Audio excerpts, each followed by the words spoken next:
சொகுசு வாழ்க்கை அனுபவிக்கும் தர்ஷன். கொலை வழக்கில் கைது செய்யப்பட்டு பெங்களூரு சிறையில் இருக்கும் கன்னட நடிகர் தர்ஷன் நாற்காலியில் அமர்ந்தபடி கையில் காஃபி மற்றும் சிகரெட்டுடன் 3 பேருடன் ஜாலியாக பேசிக் கொண்டிருக்கும் புகைப்படம் இணையதளத்தில் வைரலாகி வருகிறது. இவர் குற்றவாளியா விஐபிஐ என இணையதளத்தில் நெட்டிசன்கள் வறுத்து எடுத்து வருகின்றனர். கர்நாடகா சித்ரதுர்காவை சேர்ந்த ரேணுகாசாமி கொலை செய்யப்பட்ட வழக்கில் நடிகர் தர்ஷன், அவரது காதலியான நடிகை பவித்ரா உட்பட 17 பேர் கைதாகி சிறையில் அடைக்கப்பட்டுள்ளனர். சட்ட விதிமுறைகளை மீறி சிறையில் தர்ஷனுக்கு பல்வேறு வசதிகள் செய்து தரப்பட்டுள்ளதாக புகார்களை எழுந்திருக்கு.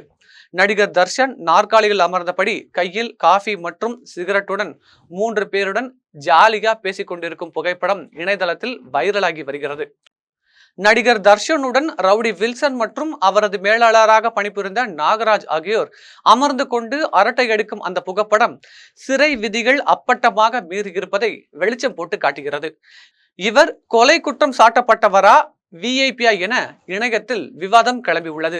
சிறை அதிகாரிகளின் உதவியின்றி இது எப்படி நடக்கும் என்று நெட்டிசன்கள் கேள்வி எழுப்பியுள்ளனர்.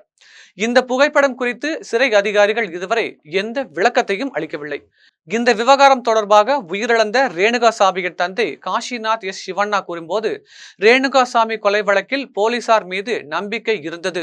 இந்த புகைப்படத்தை கண்டதும் சிபிஐ விசாரிக்க வேண்டும் என்ற எண்ணம் வந்துள்ளது. இது தொடர்பாக முழு விசாரணை மேற்கொள்ளப்பட வேண்டும் என்றும் கூறினார்.